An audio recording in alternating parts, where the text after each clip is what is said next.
ఏదైనా మ్యారేజ్ కానీ ఎక్కడికైనా వెళ్ళినప్పుడు కొన్ని అవమానాలు జరుగుతాయి.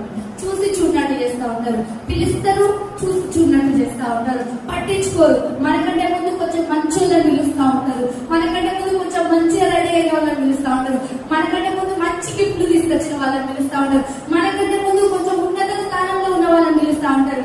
చిన్న చిన్న విషయాలకు మనం బాధపడాల్సిన అవసరం లేదు. ఎందుకంటే దేవుడు ఏం చెప్తున్నాడంటే, నిన్ను ఆశీర్వదిస్తాను, నువ్వు బ్రతుకు దినములన్నీ నీ కుటుంబంలో కృపాక్షేమం కలుగును గాక. హల్లెలూయా. అంతకంటే మించిన మాటలే మనకు లేవు.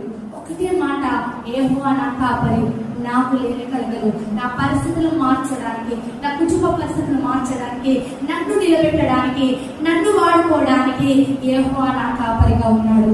నా శ్రమల నుంచి నన్ను కాపాడడానికి ఆయన